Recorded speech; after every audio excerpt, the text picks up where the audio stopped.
Now, nobody in their right mind would actually lend the U.S. government money for 30 years, not at 4.47% interest. It's just not enough. Good morning. This is Jovine from Behind the Markets. Happy November. We made it to November 1st. Amazing. And no, you do not have to adjust your screen. This soulless Halloween decoration is not the ex-girlfriend of mine that broke my heart many years ago. I don't even know why you would think that. It's crazy. Anyway, today I wanted to talk about Treasury yields, the bond market, basically. Wall Street Journal reported that the U.S. government, and it's all over the street, really, the U.S. government was having trouble trying to sell $69 billion worth of debt this week. Very tepid demand, which means the U.S. government, when you try to sell $69 billion of bonds in a week to finance this deficit that we have, basically, when you have tepid demand, the buyers are saying, you got to pay us higher rates. Now, what was unique about this auction was that it was short-term treasuries, 2-year notes, basically. So remember, to finance this crazy spending binge that we're on, the U.S. government has to sell bonds every week. Sometimes it sells 2-year notes, 10-year debt, 30-year debt. Now, nobody in their right mind would actually lend the U.S. government money for 30 years, not at 4.47% interest.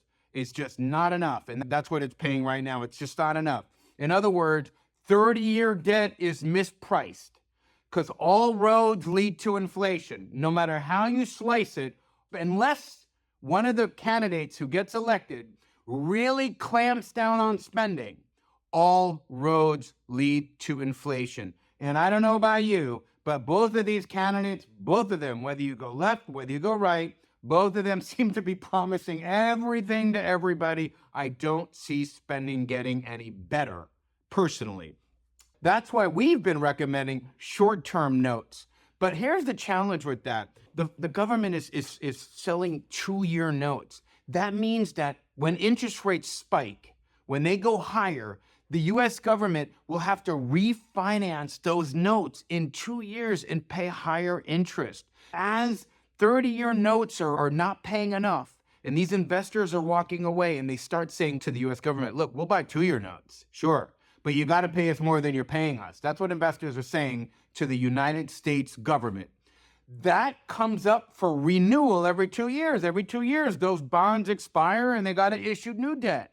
And the risk of that is, if interest rates keep going higher, our interest expense will keep going higher every time they refinance that debt. It is crazy. Think about it. 2-year notes are now paying 4.68%, and that's getting tepid response. I could see 2-year notes just marching right up to 5%.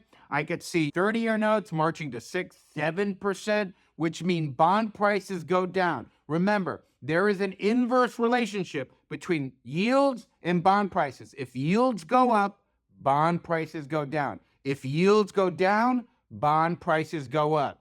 And there was an interesting note out from Neuberger Berman, which is basically telling people don't touch 30 years. Everybody who knows anything about how this works says U.S. government 30-year debt is just mispriced. They need to pay a heck of a lot more to get people to actually want to lend the U.S. government money, because lending the U.S. government money right now is a risky proposition. As Paul Tudor Jones said last week, it's like lending somebody who makes $100,000 a year $40,000 a year in debt, lending them $40,000 in debt. Somebody makes $100,000 who owes you $1 million, and they're borrowing $40,000 a year in extra debt. They're taking on that kind of extra debt. So it's like, what would you require to lend that person money? Personally, to lend that person money, I'd require a lot of collateral. I'd require super high interest rates. I'm talking like credit card debt rates. That's how bad the situation is here. Anyway, I thought that was important to share with you guys, that the U.S. government is having trouble selling debt. Now, it was long-term debt they were having trouble because investors were balking at the rates they wanted to pay. Now, it looks like they're having some trouble selling short-term debt, which is the only play they got. What do you do if you can't sell 2-year notes? You're going to start selling, what, 3-month notes? And then you're going to have to refinance that every 3 months. Interest rates go up. You're going to get choked by the interest payments you have. Anyway, that's all I have for you on this wonderful Friday. Have a wonderful weekend. I'll see you next week.